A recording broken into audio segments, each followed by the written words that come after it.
Guys, what is up? It's Dusty here, and welcome back to another crypto video.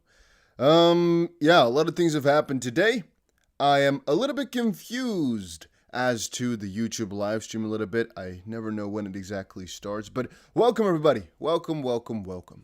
Now, to start it off without further ado, without much waiting, the reason I put "it's all happening right now" in the title is because of this right here. Breaking. Legal sources tell Fox Business the next year will be crucial to crypto regulation. The SEC cases against Ripple and possibly Coinbase.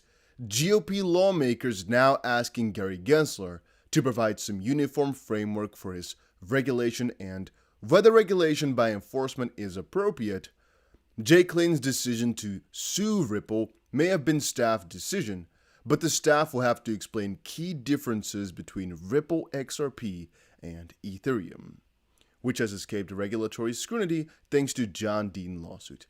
Get popcorn ready. Guys, let me tell you, what we are witnessing right now, like I've been expressing for a little while, is the tables turning. It is extremely detrimental for the future of crypto, as you all know. Exactly what is playing out right now as we speak, guys. This is going to be crucial for the future of crypto. And even though none of this stuff is legal or financial advice, I so hope that you guys, by looking at this, understand as much as I do, that something needs to change. And, well, the easiest steps towards that is by the main media like Fox, for example, putting up a question to these guys. Because once more, right now the SEC can get by not answering simple questions like, is Ethereum a security, yes or no? And, okay, so exactly who decides that? What factors exactly go into that decision making? And just some questions in that sense. Right now they can get by not answering because there's not enough people wondering. And because it's just a couple million people, and it's okay. But once the mainstream media starts reporting on this, they can't get around it. And again, guys, I'm not saying that the SEC is doing everything wrong or that there's some real, things that are faulty necessarily. But what we find is that things are fishy and just don't make sense. And if they have a really good explanation, I'll be fine. But right now, it's just so vague, it's so strange, and they need to explain themselves. Now, guys, if you're watching this stream, video, whatever right now, make sure you press that like button. Once more, the generate income thing, as I've explained a couple of times to you guys, it says off. I try to put it on, but YouTube will not let me do that. I'll go into the settings right now. Let me show you guys, all right? I'll go into the settings right now. I will press it on, and then automatically it turns itself back to off. It's just the way it goes. No hate in the chat, says Missy. There's no hate today, guys. Everything is good. Did you guys get a notification for the stream, or did you just find it by accident? If you did not get a notification, make sure you join the Telegram group down below so you get a notification every time in the future whenever we upload something, right? That's your best bet from now on forward. But yeah, let's quickly see if you guys said something already. Hey, Dusty, how's your day? My day has been kind of busy, I guess. I've been looking for a lot of these, how do you say them in English? Receipts. So I've been scrolling through them and checking through them because that's what I have to do the entire day here. I have to finish some stuff off. Hi, Dusty. What's up, guys? Icy says no notification. D. Pearson says no notification. Oh, D. Pearson, you got the moderator, my friend. Add moderator. Right? That was you. Yeah, I believe so. All right, there we go. Hi from the UK, Dusty. What's up, Ed? What's up? I just come by to check because the huge news. Yeah, I mean, there's always huge news, I guess, every single day. The thing is, though, I do not call it huge news anymore. I just call it "it's all happening right now" because literally, it's the most important time as we right now speak. All right, so let's quickly move on a little bit, though. XRP lawsuit. Ripple demands non-evasive responses from the SEC in interrogatory dispute. Three things. So once more, the Ripple demanding non-evasive responses, together with this, the media catching on and the questions being asked loudly, plus, of course, the new deliberative process privilege documents which have been sent to the judge.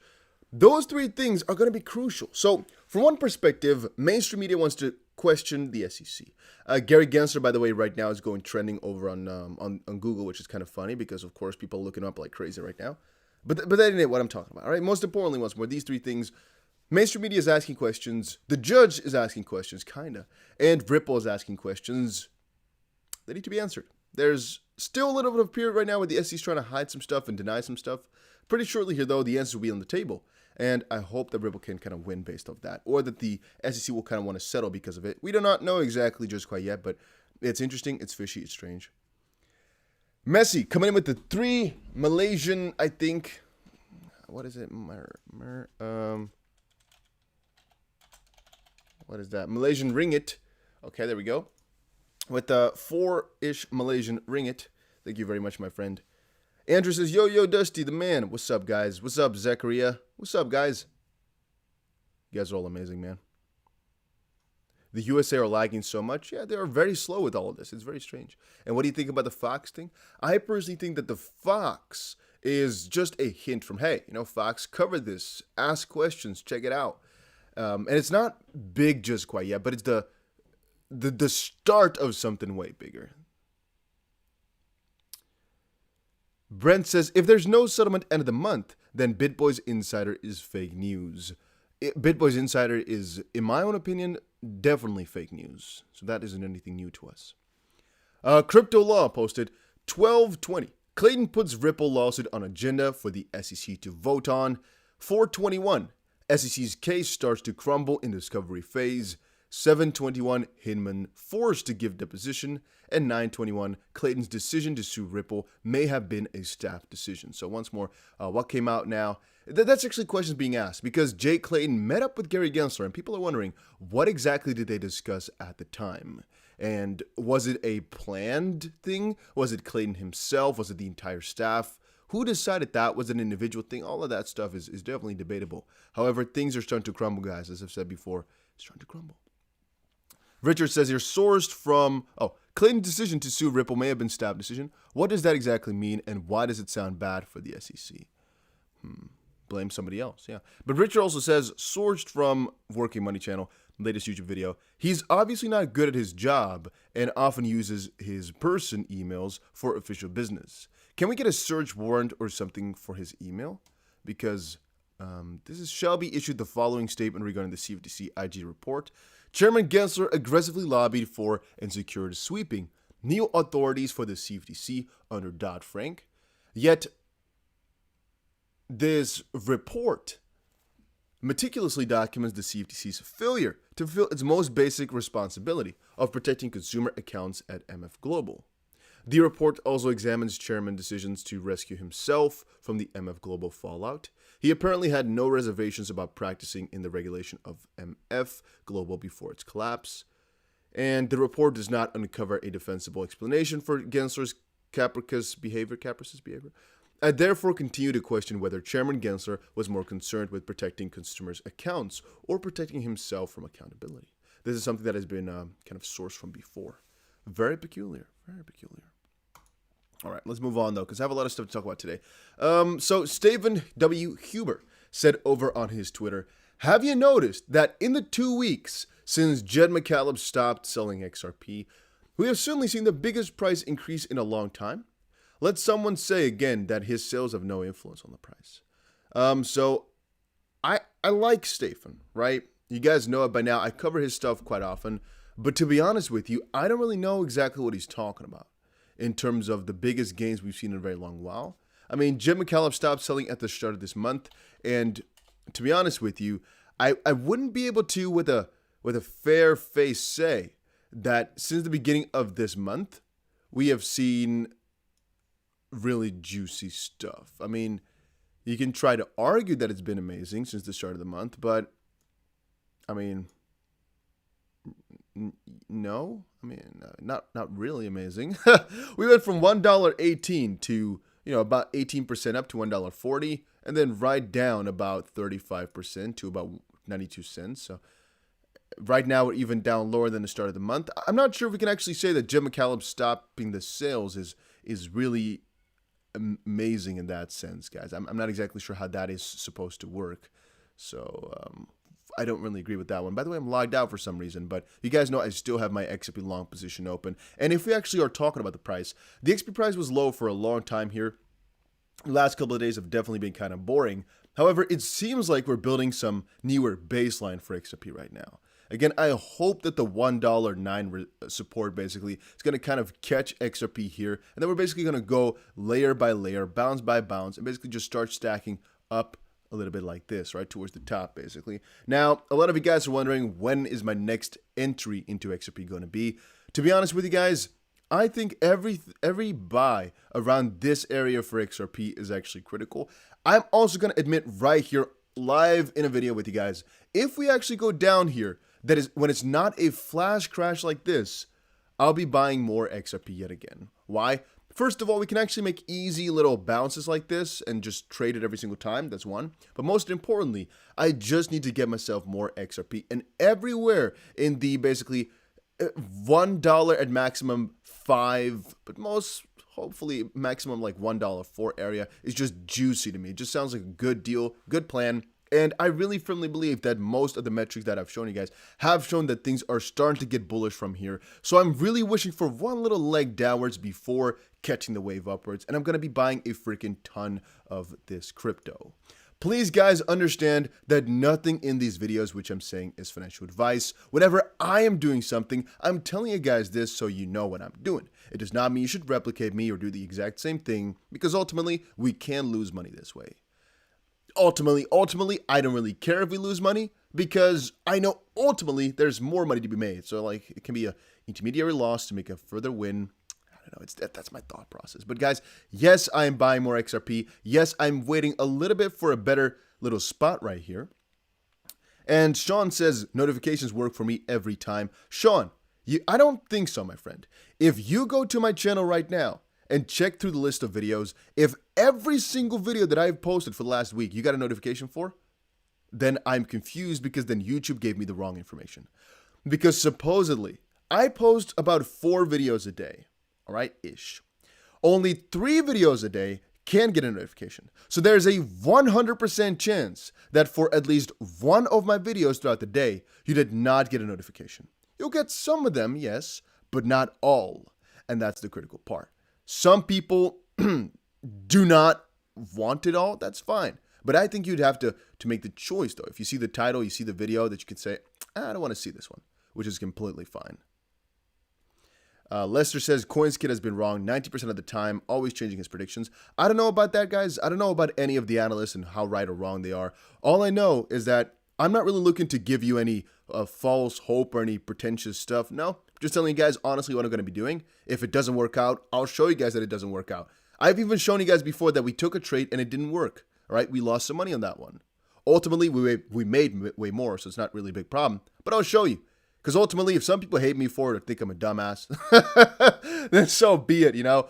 It's a journey together. And I think, what do I have to win if I just tell people something which I don't actually think is going to happen, or just some vague, I don't know, guys, some vague updates? No.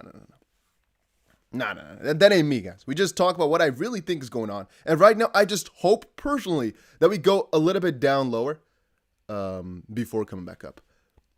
Different mic or a cold? No, I changed my microphone setup a little bit. It's the same mic. I changed it a little bit closer to me. Maybe just thirst. Maybe I'm just dehydrated to the freaking core. Could be. Maybe because I had a freaking long day working. I don't know. Could be a lot of different things. And DFed says wrong. CoinSkid gives a range of what could happen, but TA isn't perfect. Get your head out of your... Could also be, man. I don't watch the video, so I don't know. Let's be honest there. I don't honestly know. But yeah, once more, 2 scenarios. One, bounce from here on forward because Bitcoin made the golden cross. Bitcoin is looking bullish on this perspective, that one, yada, yada, yada. Ultimately, utility matters the most. This is all short-term things that people worry about and care about. Don't too much, except for when I'm buying a little bit more coins. Then again, there's 2 different ways in which I think about it. I think about it from one perspective of future gains. So I think, okay, every dollar that I spend, how much is it going to make me in the future? And sometimes I think, okay, what's my average price? Where would be the best area for me to buy right now? What's the biggest short-term return I can get? And that also sometimes allows me to buy in, for example, right here, and then sell it right here for some quick profits. It also depends. Sometimes I do the inverse perpetuals with XRP. And if I do those specifically, I can actually get paid in XRP for trading instead of the dollar. So I sometimes do that as well, which I like a lot. Right now, we've been in a range for XP for a very long while here. Once more, let me show you guys. We were waiting for a breakout, and you guys already know how I'm going to trade this, right? I'm going to show it to you guys right here. This is our key level, $1.1314 for XRP. If we break out, you can already bet your ass I'm going to be buying this. I'm going to be going long. I am. All right? So how it's going to look like, I'll make a better video over on Patreon because I haven't posted there in a long time. How it's going to work is one green candle, another green candle, I buy. And once I buy, there's most likely going to be, usually it works, all right? Let me just tell you like that. Usually, there's at least 5 to 10% profit we can catch. If there isn't, that's going to be strange. But usually this just works if we get confirmation. It almost always works. So I'm just giving you guys a quick little hint for a quick little profit taken right there. Once more, not a guarantee, but it just usually works. Let me tell you like that. All right, I've been checking out a couple of things. So we were earlier talking about Jed McCaleb, right?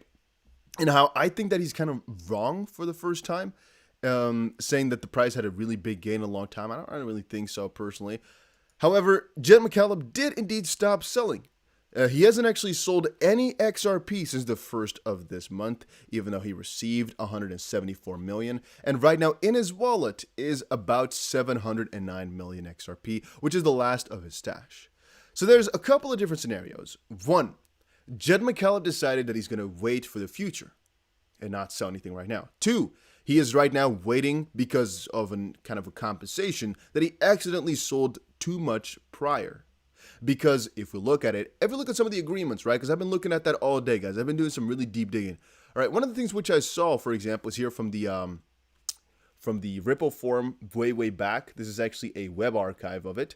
You can see this is, for example, one little conclusion that Monica Long wrote down from 2014. We have a couple other ones in that same type of sense. If you try to look up Jed McCaleb's database himself, or his blog, I should say, or even the Ripple forum themselves, none of them really work. However, when I looked at all these older 2014, 2016 messages, the conclusion I kind of got was that Jed McCaleb was allowed to sell a certain amount of XRP, which again is relevant to the volume, but it's a pretty strange calculation for most of us. And it might be so that they have to just basically compensate and he sold way too much. Then again, it could also be that he's actually trying to wait for better prices. It could also be that he has right now sold enough and he wants to keep this just forever. Because I'm not sure if in the agreement that he made with Ripple, he has to sell or has the chance to sell, basically. That's also something kind of difficult for us. And for all of you guys just joining in right now, the most important part of this video, guys, comes from the start of it, which is that the mainstream media is gonna start picking it up. Once more, we have Charles here, who's tagging Fox. And look at this bio. Charles joined Fox Business Network in February 2010 as senior correspondent. This man is bringing the Ripple versus SEC case to the public, and he is not sitting along nicely. No, he's putting some freaking fire up their asses. It's very juicy, guys. It is very, very, very juicy. Oh, I get pretty excited about this. Let's quickly see what you guys are saying. Is there anything from John Deaton? I don't know, my friend. We can check it out in just a second. Let me quickly see if I can find something from John Deaton. And I will tell you if there's something really interesting. John E. Deaton. Let's check it out. He shared, oh, there's something else which has been shared. Okay, let's see these two things then, all right? Yes, these two things. Okay, so first of all, he said Clayton can try to disavow the decision to file the case against Ripple and XRP all he wants. It takes 3 out of 5 commissioners to vote for an enforcement action. But the chair dictates policy and whether a vote takes place on his watch. He directed its filing on his last day. Not only did Clayton and Hinman leave the SEC, but Mark Berger, director of enforcement, also left for Hinman's law firm. Considering the significance, you would think someone would want to see the case through. And then he's tagging Gasparino with the question, was this case used as a weapon? I don't know about that, but it's very interesting to kind of think about. Very interesting to think about. Very, very interesting. And then a little bit later, Digital Perspective said, hey, Gasparino, SEC docs from in-camera reviews by the judge in the SEC v. Ripple case. Wonder why it never dawned on the SEC that they were asking the opinion of a direct competitor of Ripple whether other assets were in fact securities. And I think that refers to here, let's see. So Ms. Szczepanik handwritten notes from a 2016 meeting with Joe Lubin, the co-founder of Ethereum, co-founder or creator of Consensus, to discuss Ethereum and certain digital assets. So the work product here is these notes are protected by the attorney work product doctrine or whatever, as they reflect Ms. Szczepanik's investigative work, gathering info in connection with enforcement's open investigation of blank.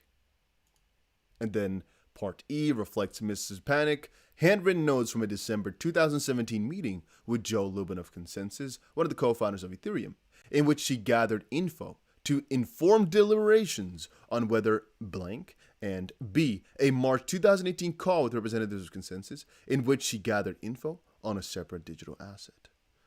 They were discussing some other crypto. We don't know which one, but it's very peculiar. All right, very, very, very peculiar. At least I find it so. Yeah. And I guess digital perspectives and everybody right now is just kind of figuring it out together as well. The things don't make a lot of sense. We can't make it better necessarily, but at least we can try to figure out exactly where it went wrong and just kind of put that on a line, I guess. Once more, none of this is financial advice nor legal advice. We're just trying to figure stuff out and be cool together, I guess. In terms of whales, nothing really special happened, I guess. We had 1 day ago about a 53 or 50 million XRP transfer from Binance to Unknown, which is kind of bullish. 2 days ago, another one actually. Hey, it's sent to the same wallet. I guess it's Binance internal, maybe too. Because it's from 2 times to the same exact wallet. We can check that out. A lot of XRP is being sent to this wallet, about 105 million. But we can't explore the wallet too much, I guess, or we don't really know. Because this website is kind of bad in that sense. You can't really explore these things too much. Interesting. Very interesting. In terms of the really biggest whales, yeah, everything was like 6 days ago. Look at that. Oh, sometimes actually crazy, though, if you look at these large transfers of Bitcoin as well. Sometimes you get like a little bit of a wow type of feeling. Like, wow, that's just a ton of freaking money. Even though it could just be that this person just sending it from one address to this one, and then from this one to, for example, kind of in a little circle. Not too sure about that. Here's the latest whales as well. It's a pretty cool website, by the way. I like it. But to go on with the Jed McCaleb story, I've been investigating a little bit, and you know what I've also been thinking, guys? Maybe one of our scenarios that we actually did not cover too much is that, again, this is my own personal thought process, right? That in the original complaint of the SEC against Ripple, they basically also talked about Jed McCaleb. Maybe Jed is feeling the pressure from the Ripple v. SEC lawsuit, and he thinks it's smart to kind of stop selling right now. He, in the lawsuit complaint, Jed McCaleb is mentioned quite often as the co-founder right here. We want to check it out. Right now, Jed McCaleb is 46, and he's also a co-founder of Ripple, so he's obviously mentioned. If you type co-founder into this lawsuit and with Control F, for example, or Command F, let's try that as well. You'll notice he's mentioned 10 times here in the original complaint as an example. I believe he's even mentioned more times while we can't see it potentially, because he's being brought up a couple of times, right? You can see here, for example, to him, yada, yada, yada. Now, later on in the letter, I don't really see him too much. Maybe he is mentioned, but hidden. But at the start, at least for the pages that I've read, you guys, as I said before, he's mentioned quite often because, well, he was at the start of Ripple and stuff like that too. A lot of us were wondering, why was he never sued? Why was he never involved? Well, he was involved. So, all right. So that's a little bit of a side note. Let's actually check through these things, right? Because this is, for example, 2014 about the Jed McCaleb settlement. I know many in the community are eager to learn about more of Jed McCaleb's XP holdings. This is Monica Long of Ripple. I would like to take this opportunity to update you on an agreement reached by the founders. First, it's important to understand how and why XRP was distributed among the original founders.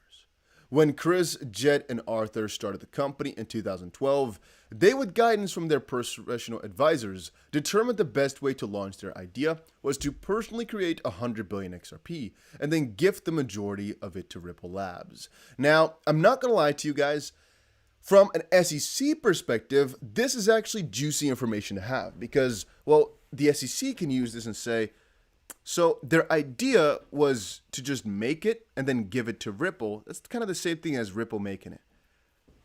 Kinda, yeah. As part of their compensation for assuming the risks associated with starting a company in an emerging and fast-evolving industry, they retained 20 billion XRP, which they divided among themselves. This was done with the full knowledge of investors and partners. As the industry and Ripple evolved, it became apparent that there existed an opportunity to change the distribution of the founders' XRP in a way that's productive for the market and stakeholders like you. Over the course of this past year, Ripple Labs has worked diligently to resolve the issue among three founders in a constructive way. As you know, Chris Larsen has agreed to gift 7 billion XRP to an independent foundation committed to the financially undeserved. That XRP has been locked up and will be donated to the foundation over time. The foundation, the Ripple Foundation for Financial Innovation, has been established, and its charter is to help the underbanked worldwide in a way that's supportive to the Ripple ecosystem and the value of XRP. An official announcement from the foundation is forthcoming. Arthur committed to a lockup period for his XRP months ago. Ripple Labs is working on a broader lockup policy for team members, so his lockup will be part of the plan. And following Jed's... Hey, by the way, guys, where are you all watching from right now? Let me know in the chat box. It is about 5:50 p.m. I'm actually hungry like a little snake because I haven't eaten... no, never mind. I have eaten something, but it's been a long time ago. I'm actually hungry as can be already. How you guys feeling? How you guys doing?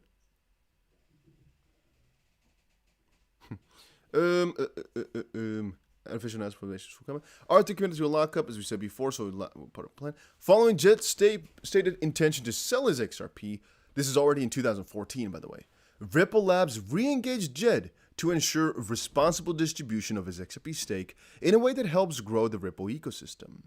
After extensive discussions, Jed has agreed to lock up terms for his XRP. By the terms, he cannot sell more than $10,000 per week during the first year, $20,000 per week during the second year, third, and fourth year, 750 million XRP for the for the fifth and sixth, 1 billion XRP for the seventh, and 2 billion XRP per year after the seventh. For context, $10,000 per week currently comprises less than 1% of volume, so it would have a minimal impact on the price of XRP.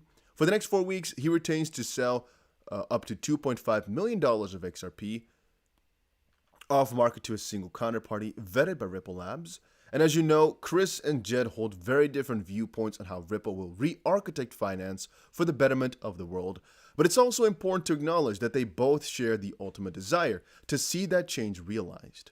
Our team at Ripple Labs, our partners, investors, and I'm sure you, our community, are pleased to have reached a final constructive outcome as we continue on with the important work we care about and believe in so deeply. So one crucial fact that a lot of people don't know about, that we now have found out from some of these older letters in the web archive, is that Jed McCaleb is actually not bearish on XRP. If you read through this, and I've done that right now for you guys, you notice that Jed McCaleb and Ripple, the reason they parted is because Jed wants to, again, that's also why he founded Stellar, help the world out a little bit differently. And again, Stellar and Ripple are so similar because, well, Stellar is peer-to-peer, Ripple more business-to-business. It could be that Jed's voice, it was not properly heard within Ripple. And that, well, Ripple was kind of looking at the central banks and how to change payments from a really high up scale. Maybe Jed McCaleb's vision, already being a billionaire at that point as well for starting Mt. Gox and whatnot, he was already doing good, was that he just wanted to help people from a people perspective. And again, the selling XRP is not actually completely a bad thing if you think about it. Because even though he did not give it to charity, which again is definitely peculiar, you don't have to. All right, any individual, any company CEO, any builder can definitely decide that because of all the work that they do, because of all the effort, because of all the that they deserve the compensation which has been rightfully given to them. Right? Honestly, yes, that's the truth. He did give away, I think, 2 billion or so XRP out of it all, actually. But he might want to use the XRP profit on his own project. Who knows? Right? That's just kind of a side note. And ultimately, if, for example, Jed McCaleb thinks that selling all his XRP right now would do bad for the market or blah, blah, blah, blah, blah, he might not do it. Because, as we see now, I don't think this man is actually bearish on XRP or really has harm or negative intentions. People are really hating on him, and even I have been very negative on Jed. Well, ultimately, it might be that he's just really looking out for the best for Ripple, and he just wants to get rid of those coins because, well, that way people who really want the coins can be involved. And since he's really literally a dead whale, just waiting to dump them, basically, he's not really, he's bullish on the project, but not really involved in the sense because he has his own Stellar to kind of work on. Yeah, I guess you can kind of understand why he wants to get rid of those coins in a fast manner. Because in the end, I think it's actually better for the entire project if a big whale that's kind of bearish on it, because he has his own project to work on, he doesn't really want to be involved with it too much. Now, guys, by the way, if you are enjoying these daily crypto videos or updates, make sure that you press the like button. It just helps the channel out a ton, puts a smile on my face, and yeah, why not, right? It doesn't hurt you at all. So, yeah. That was letter number 1. I actually tried to look up Jed McCaleb's old blog. It's called jedmccaleb.com/blog.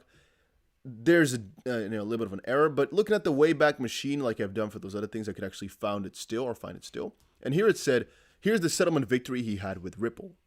February is shaping up to be a winning month for me and Stellar Org. Not only was my birthday last week, okay, we also had 2 great pieces of news. Poetically, one represents the start of a new exciting chapter, and the other the end of a long-standing issue. First, we announced an integration that will bring free money transfer to 200 villages in Nigeria and reach over 300,000 people. This has the potential, this is 2016 by the way.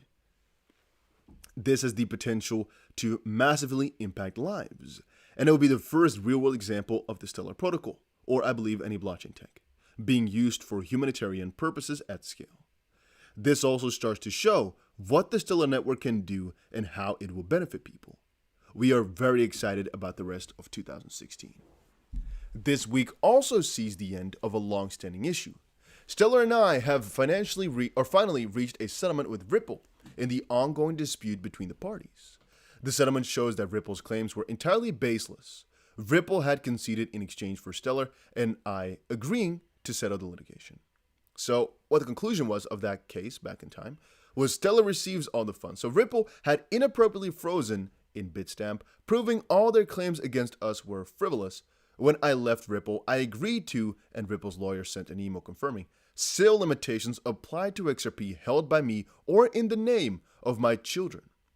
But then Ripple, in direct contradiction of its prior confirmation, claimed sales by other people violated my agreement and caused Bitstamp to freeze $1 million that belonged to Stellar. As a result of this settlement, the entire $1 million was released to Stellar, proving we are correct. Now, Ripple pays all of Bitstamp's legal fees and is responsible for all financial settlement with certain other parties. This also shows that the entire basis for Ripple and Bitstamp's lawsuit against B was frivolous. I fully complied with the previous agreement, but now I have better terms for the amount of XRP I'm able to sell. The new rate is a percentage of daily volume. This results in a higher limit given recent trading volume and allows for significant increases in my selling ability as volume increases, something that was not possible before with the prior agreement's flat dollar limit. To effectuate this, I have escrowed my XRP. And so, one thing you kind of should also understand is that a lot of these things are not done with the most ill of intents. Again, that's kind of what I've gathered from this.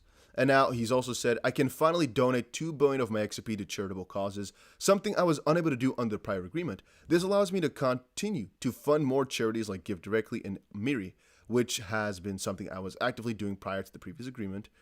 As part of the settlement, I finally sold the rest of my Ripple equity as well. Ripple was required to find a buyer for me at a great price. The result of this settlement agreement shows that I fully complied with the terms of the previous agreement. Personally, I'm excited to see the conclusion of these baseless allegations and the announcement of integration with rural communities and end of the Ripple baseless allegations means that Stellar can continue to move forward on its humanitarian mission and unencumbered by Ripple's related legal woes. And I'm happy to say Stellar will be using the funds to continue its rural financial access programs. I wish the Ripple community the very best, and it is time to refocus all my energies on bringing Stellar to those who need it to change their economic lives. Maybe I guess Stellar is not as bad as it kind of seems, right? Then again, this man donates to his charity that he does advise himself, so I guess that one is little bit easier to go for, right? Because people often like to kind of send money to charities that they have control over. How much X limit does Jed McCaleb have? Most likely a freaking ton. I don't really know. But I just tried to look up stuff and I found this. It was pretty funny, right? So hopefully you guys enjoy that little update. Here was what I was kind of looking for. I was looking for older articles, trying to find this stuff because it just got updated a little while ago. Ripple settles for $1 million lawsuit with the former executive. But that's, again, where you can find the agreement if you really look thoroughly. At the time, Ripple alleged that McCaleb had violated a 2014 agreement governing the sale of his XP holdings. But apparently, in the settlement, it wasn't the case. Yada, yada, yada. We don't really know too much about that. But let's see, all right? What are the terms from Jed? As part of the settlement, McCaleb has sold his equity in Ripple and has agreed to sell controls on 5.3 billion XRP owned by him and his children. An additional 2 billion XP will be donated to a charitable fund. The sale controls are tied to daily volume in the XP markets. For the first year, according to Ripple, McCaleb will be unable to sell more than 0.5% of the average daily volume for each day for the week, including weekends and holidays. During the second and third year, it grows to 0.75, while it accounts for 1% in the fourth year, and beyond the fourth, it's about 1.5% of the daily volume that he can sell. So, what I was kind of wondering and thinking about now after reading all of this is, couldn't it be that Jed McCaleb is actually out of coins and that what is happening right now as we speak is him having XRP left for charity? I mean, it could be, right? That he's just kind of done with it and now has money left. Because him not selling anymore since the start of this month could be that he's just done and over with it. Then again, I kind of felt as if he would be done exactly at this point, that it would be a little bit more randomly instead of the first of the month. But remember, this is his XRP, so this being sent from Ripple is just because he put some restrictions in with the escrow feature, basically. It does not mean, from a certain perspective, that he all of a sudden got a new amount of money sent to him by Ripple. No, it's basically himself who sent it to himself. Another thing which I'm thinking about is maybe he calculated the last pieces here of the last 3 days in a way that, again, his XP would be done and over with. That could also very much be. There's a lot of different theories out here, but it's very peculiar. Now, let's see what else I have here. Let's see. We talked about John Deedon just now. Ripple just, by the way, guys, hey, I just see the monetization thing go on. Hey, we winning. This monetization thing just went on. I tried to put it on like 3 times here, but it kept turning itself off, but now it stays on. Hopefully, yeah, it stays on. Good. We can now earn money. Yes, there we go, boys and girls. By the way, I just wanted to say, if you are enjoying these things, make sure you press the like button. You see, there's been 5,000 people who loaded the stream, who said hi and whatever. However, even though we have more than 400 views right now, not that many people are pressing it. But let me tell you once more, guys, it helps the channel and the video do so much better. Make sure you press that button. Just helps out. I'm seeing Lemonhead say, donating to a charity set up by himself to reduce his tax bill. Yeah, but Jed, what's it called? Chris Larson did the exact same thing, though. Jed did it, and Chris Larson did the exact same thing. So that's not necessarily a good or bad thing. I think most billionaires do it, right? So I don't think that's strange. Ripple. In 2 years, the on-demand work industry will be a $455 billion market. But today, getting paid is still a challenge for freelancers because of legacy payment systems. By partnering with Paydek, we'll help workers in Latin America and Africa get paid in real time. So I actually have an entire video kind of planned on talking a little bit more in depth about this. Crypto Wolf says Ripple and XP are literally making the world a better place, but the SEC still has the nerve to sue them. It's very interesting. At least to me, it's very strange the way it's going right now, but all right. We have Chris XRP, once more, showing Daddy, who's trending on Google right now, Gary Gensler. At least that's the... You guys saw the clip, right, where the I don't know, one of the guys basically asked if Gary Gensler was indeed Daddy. That was pretty funny. Then about Hbar, I talked about it in the beginning of the video, or at least having it in the title, maybe that was it. Hedera Hashgraph Governing Council to allocate $5 billion in Hbar to Independent Foundation and Ecosystem Development Initiative. Hbar allocation aims to accelerate adoption of the Hedera network, but it's a $5 billion allocation. That is actually huge. So apparently they have let's see here. The group of diverse organizations responsible for stewarding the Hbar network has announced the approval of a plan to allocate 10.7 billion Hbar, approximately 20% of its total supply, currently worth $5 billion as of September 16th, towards the development of the Hbar ecosystem. The resolution was approved at the July 14th Governing Council meeting, at which the time of the value was approximately $2 billion. Hbar's Governing Council has initially earmarked up to 5.35 billion Hbar, worth approximately 2.5 billion as of September 16th, to the newly established independent Hbar Foundation. The Hbar Foundation will have autonomy over the administration, development, and deployment of its Hbar distributions, and it will provide grants to developers, startups, and other organizations. It's basically like Ripple had with their Spring. It's basically you can fund things, help things out to increase the ecosystem, basically. So that's a very, very nice thing. Very, very huge for the ecosystem. And Hbar is actually doing really amazing because, again, it's kind of a platform. It's kind of a fast thing. Hbar is kind of good in very many different sectors. Let me put it like that.